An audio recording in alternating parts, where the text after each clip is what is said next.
Hello gamers, welcome to another edition of Tonight on Mage Hammer's Game Table. But actually, I guess it's more Mage Hammer's Musings. I'm not exactly sure which of these to put it under. But I'm starting a new series tonight, which it's called, Which One of These Should You Play?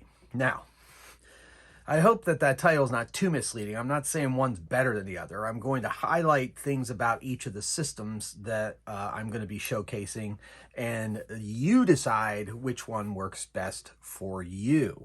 Okay, so to begin out this series, I'm starting with two of my favorite D20 versions of the game. Basic Fantasy Role-Playing 4th Edition and Castles and Crusades. So what I'm going to do is I'm going to talk about each one. I'm not necessarily going to review it. I'm just going to kind of give you some highlights about what each system does and how it plays. And then you can make a decision as to which one would fit best at your table for you and your players, or solo. Both of these games I've played solo. You can find those videos on my channel. All right, so we're going to start talking about Basic Fantasy. Okay, so Basic Fantasy, well, no, let's start about Castle Crusades. Castle Crusades came first. Castle Crusades was published roughly about 2005, I believe it is. So it's been around about 20 years. This book on top here is the Player's Handbook, 10th printing, and it's also known as the Reforged. They had a Kickstarter to kind of reforge, start their books. One of the best things about Castle Crusades is this is one of the first editions of the game, and pretty much beyond the layout of the game and layout of the book and so forth, it's essentially the same game that it's been for over 10 printings. Let's see, what printing is this? This is... I'm not sure what printing it is. I got it pretty early in the game, though. I think it might be like a second printing. I'm not 100% sure. I don't think it's a first printing. Anyway, so this was the book I bought a long time ago, back in 2005, I believe it is. This says 2006, so I guess I bought it in 2006. And anyway, same game all these years later, 20 years later or so. They have made the book color now, and they've made the art, and the layout is different now. So if you're looking for a game that has color in it, this might be the one for you over Basic Fantasy. Basic Fantasy has pretty much black and white, as you're going to see here in a few moments. But they've upped their game here. So there you go. So that's the outside of it, and that is a little bit about the Player's Handbook. So now, in addition to the Player's Handbook, Castle Crusades follows the tradition of Advanced Dungeons and Dragons and has a Monsters and Treasure book. And that's one of the things I really like about Castle Crusades as opposed to, let's say, D&D proper, is that it puts the treasure and monsters in a book instead of putting the treasure in the Dungeon Master's Guide or the Game Master's Guide, and in this case, Castle Keeper's Guide, because that way all a GM has to buy is the Player's Handbook, which has the game in it pretty much, then Monsters and Treasure, which has monsters, treasure, and all the magic items. It does, however, have a Castle Keeper's Guide, or a Dungeon Master's Guide, if you will. But everything in here is optional. Also, it gives advice on building campaigns, building worlds, building dungeons, cities. It has so much information. It's one of the greatest references for playing fantasy role-playing games ever put out, in my opinion. When I play, most of the house rules that I put into my campaign come from this book. So it comes right from the people that designed the game. I have one or two house rules that are my own, but for the most part, I use options that come out of the Castle Keeper's Guide. Now, you can get the Player's Handbook, I think it might be 8th printing or 9th printing, I'm not sure exactly which, on their website for free. So you can get the game for free. However, I don't believe you have to pay to get the PDF for Monsters and Treasure, and you have to pay for each one of these books, of course. I think they're fairly reasonably priced for, modern day. This is $50, for example, and sometimes you can get them cheaper on Amazon if you order straight from them. If you order from their shop, if you are a veteran of the U.S. Armed Forces, I believe, you give you a massive discount. So you might want to look into that. So it might be something else to take consideration. Okay, adventures. So there are several adventures that they've published throughout the years. You can get them in PDF and in module. These are some of the modules from the the beginning of the game. This one is 2005, so I bought this one 2005, and it's a lower level. This one is the this begins like their massive like, I don't know, I want to call it adventure path, I guess. They don't use that term, but anyway, so this is the first of that. And then there's some other adventures as well that are, this one was a licensed game by Goodman Games. Not sure they publish for them anymore, but they did at one point. And of course I had to get the one that had halflings in it, because I love halflings. And I have many of these over there on my shelf. I just wanted to highlight that they have a lot of different adventures, PDF and print, that you can get. Then one of the greatest things about Castle Crusades for you old grognards out there is that they are publishing the works of Gary Gygax. They've gotten together with his estate, and they've gotten permission to run some Kickstarters. I'm sure you've seen those. If you're watching this video, you more than likely have seen those. I bought the Castle Zagyg when it came out. This is from that first edition of it. Trollor Games was 2005. I don't think I bought this in 2005, did I? Holy moly. No, I couldn't have. Maybe I did. Yikes. It does say 2005. Anyway, this is the first printing of it. I bought it, and I have it. And this is like the area outside of Castle Zagyg, Yigsburg, the towns around it. They've just recently re-released this for Castles of Crusades, so you can buy it, which is great. I ran a little bit of adventure out of it. I used it a little bit for adventure. Then they also they ran a Kickstarter, The Worlds of Gary Gygax. This was their test Kickstarter to see if Gary Gygax's stuff would sell, and it did. So this one's a really nice production. They really got some really fancy layout. They took an old Gary Gygax adventure and republished it and set it out for Castles of Crusades. It also has a map in it. I have not, of course, the map does tear out. You can take a look at that.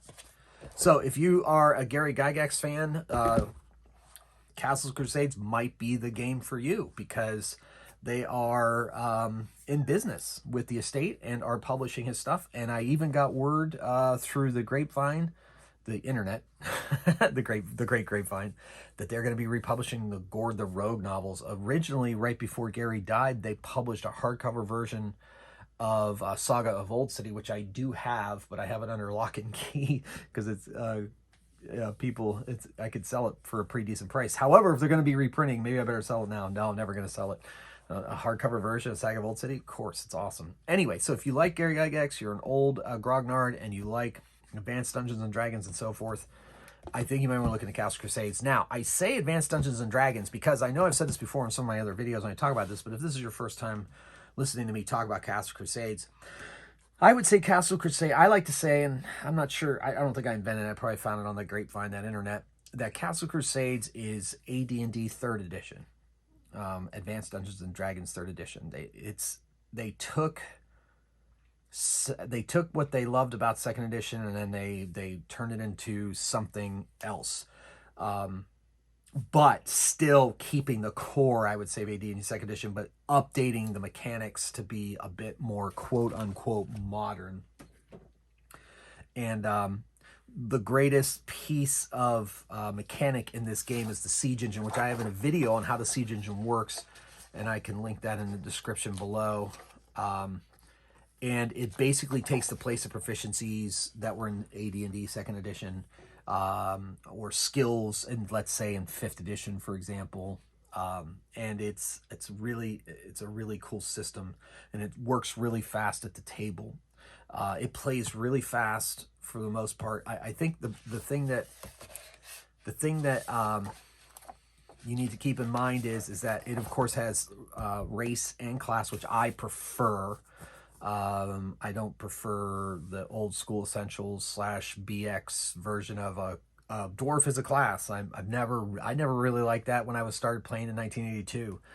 So when Advanced Dungeons and Dragons came out, we're like, oh, finally, yeah, of course, a dwarf can be, you know, cleric or something. That was that made a lot more sense to me. So this game continues that, and it doesn't have any of those class restrictions or race restrictions that mix in with, you know, your halfling doesn't stop at 8th level, or a halfling fighter doesn't stop at 8th level, for example. A halfling could go up to whatever level that you want them to as a fighter. And it really lets you choose how and what you want, what character you want to play. And I really like that. The siege engine, as I mentioned, runs really smoothly. It's a ascending armor class, so it's a roll over, D20 roll over, or put modifiers in D20 over an armor class to defeat the opponent, hit the creature, whatever you're shooting at, or swinging a sword at, or whichever. And I really prefer that as well. Also, it has a massive amount of support. Well, both of these games do, and we'll get to that when I talk about Basic Fantasy, but massive amounts of support. One other thing about Troller Games, they publish all their books in the U.S., so, you know, in these days of uncertainty, they've put out a statement, of course, that it really is not going to affect them too much, and that everything, you know, for a while there was a few things they published, something up in Canada, I think, or something, but most, and then once overseas or something, but for the most part, these books and everything they publish right here in the U.S., and so there's that to take into consideration if that matters to you as well. You can find this on Amazon. You can find it on their own shop. You can find it at other local game. A lot of local gaming stores have them. They've distributed those out to them. The guys that run it seem like a great bunch of guys. So you can see them on the internet all the time. They've got a nice social media blitz, so it's a well-supported game.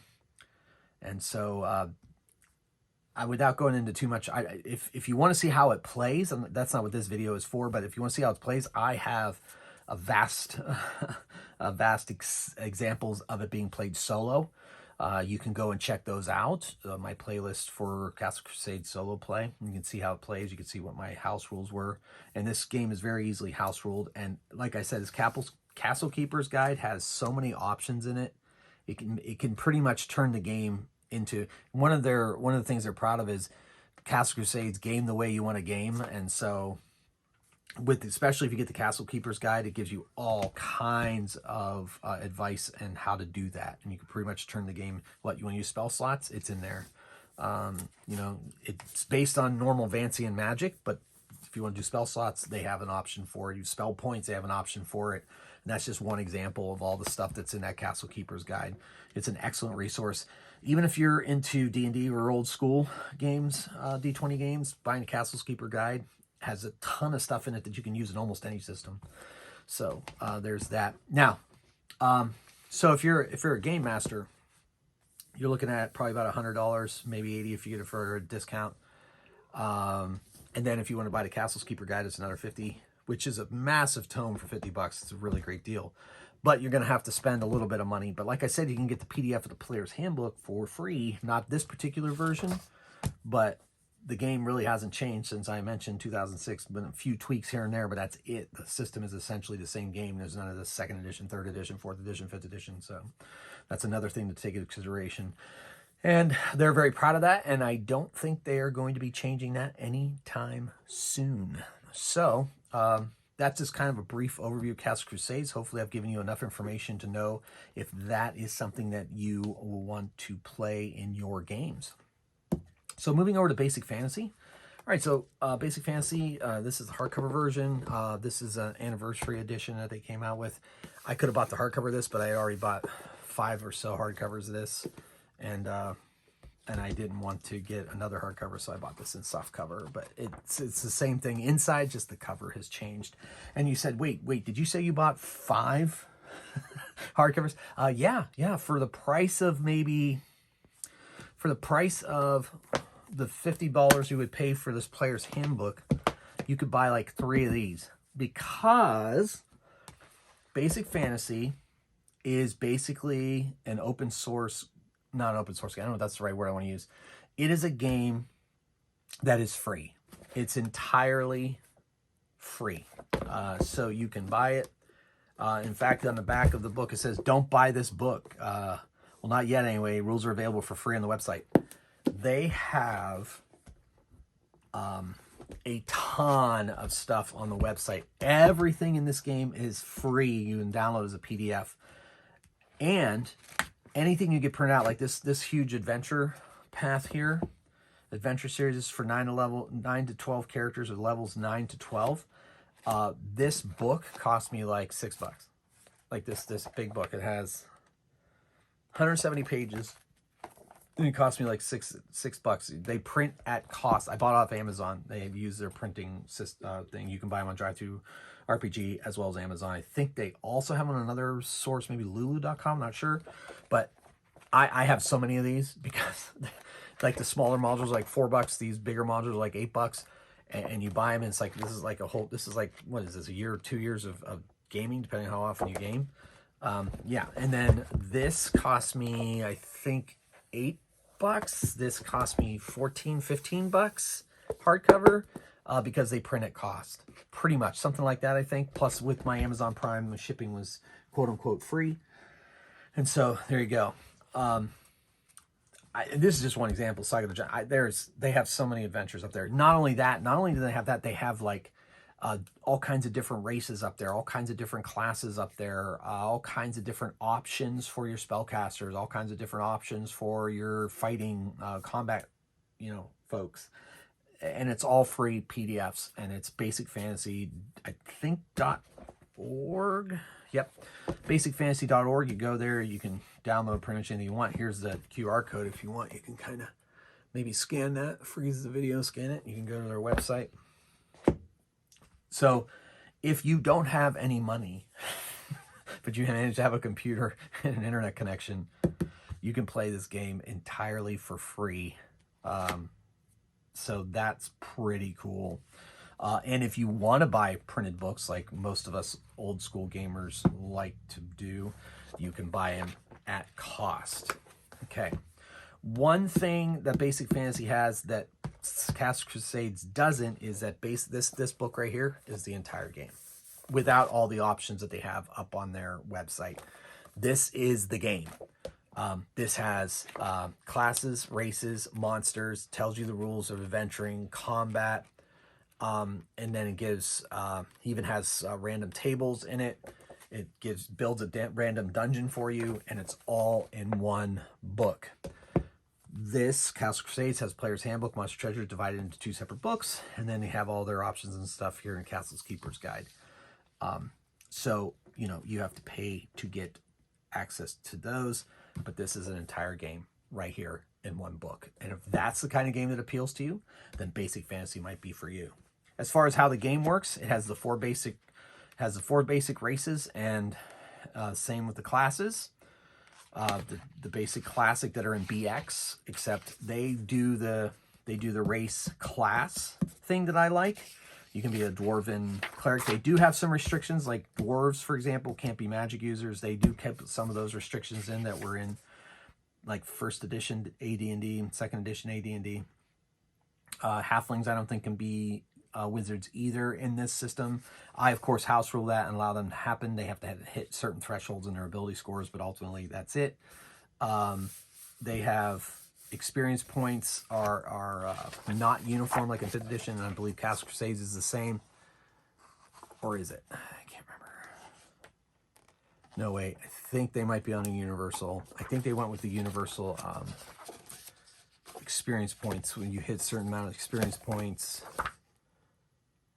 No, it's different for each class. Yep, different for each class. Same with Basic Fantasy. You have to hit a certain threshold, and the more powerful quote-unquote classes have higher value you need to get before you can go up a level, and it's variable. Same with Castles and Crusades. In the name of game balance, I assume.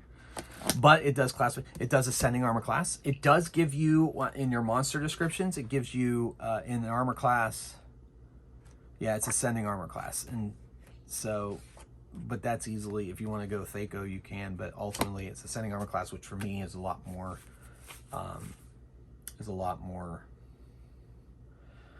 streamlined, I guess is the word I want. Modern, I don't know. Now, they do old school saving throws, like they have that separate saving throw table, death ray saving throws and all that stuff. Here, Player's Handbook, for Cast of Crusades, they use the Siege engine for their saving throws, which is based on the character's ability scores against whatever they are saving against. However, in Basic Fantasy, they have the classic saving throw table, and there you go. Cast of Crusades uses the Siege engine mechanic for like checking for like the Thief's abilities, and also for casting saving throws for spells, and also skill checks, breaking down doors, listening, hear noise, all that stuff, all on a D20 mechanic using the Siege engine. You can check out my video on Siege engine if you want to see a little more into that. Basic Fantasy, however, takes the more old school approach where you have to roll a D6 to hear noise, and like elves can hear on a 1 and 2, while everybody else on a 1. Same with Secret Doors. Search for Secret Doors is a D6 system. The Thieves abilities are the percentage system from 1st and 2nd edition. It's a little bit more 2nd edition, I think, because you get points that you can distribute amongst your thief abilities. Or maybe that's one of the options they give you, I don't remember. But it is, you know, the Thief's abilities are percentages, and you have to roll percentages and so forth. Except Hear Noise, which is a D6 roll, but that gets better as you go, I think. Yeah, or am I getting that mixed up with Old School Essentials? Don't remember. Anyway, yeah,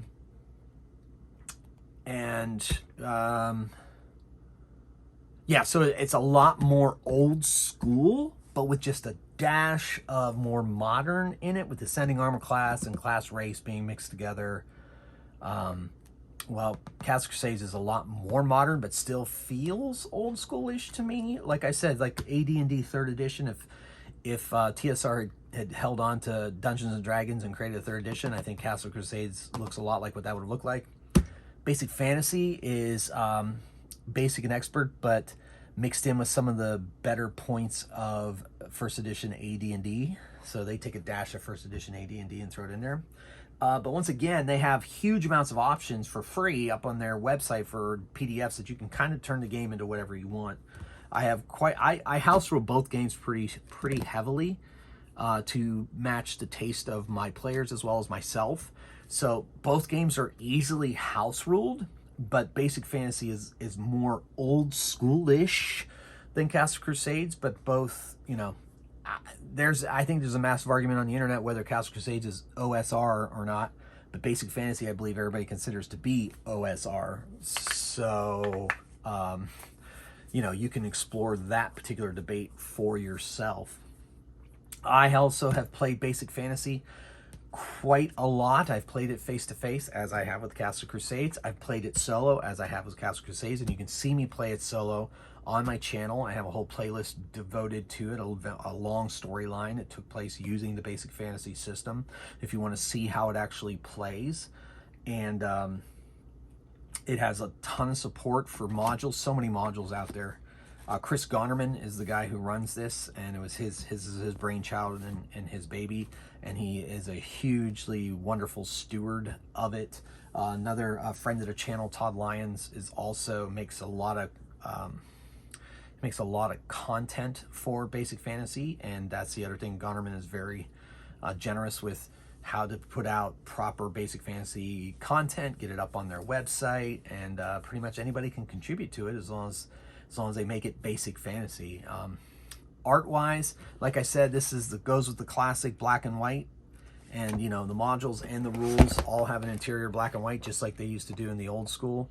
This one doesn't even have much art at all, actually, a little bit. But Cast of Crusades has pretty much gone color, which is fine by me, of course. But like I said, back when they first came out, it was mostly black and white, as you can see. They had color on the outside, but black and white on the inside. But they, of course, have upgraded it to color.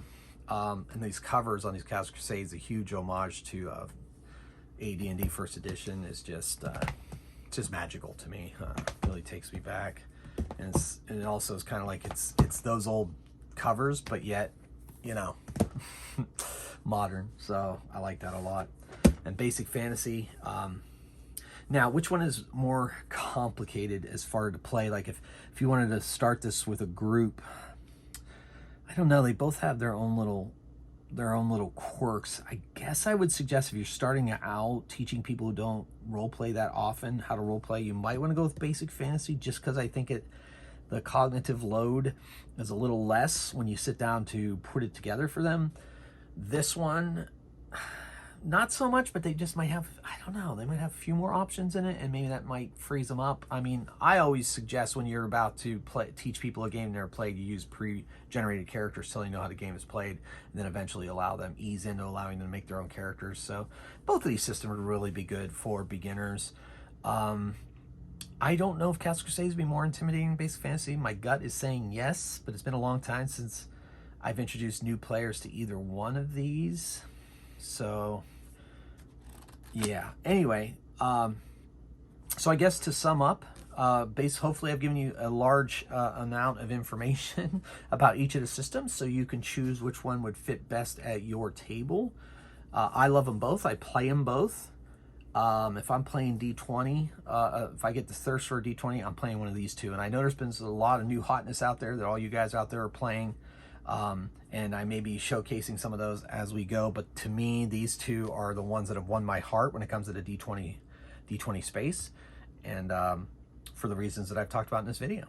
So hopefully I've given enough information to decide which one is for you and which one you should play. If you could play both, I would strongly suggest you do it. But if you only had to choose one, which one do you think is going to fit your style and your table and your players best? That is up to you. All right, so hopefully I've given enough information. Let me know in the comments below what I missed or what you think. And if this is like your first visit to my channel, maybe you'll learn from the folks that have been following me along and in the comments, and you can guys interact and talk about it. If you have questions about either system, please put them in the comments below, and I or one of the many people that comment on my videos will help you out. All right, so thank you so much for watching and listening, and till next time, keep on rolling dice and playing games. Mage Hammer out.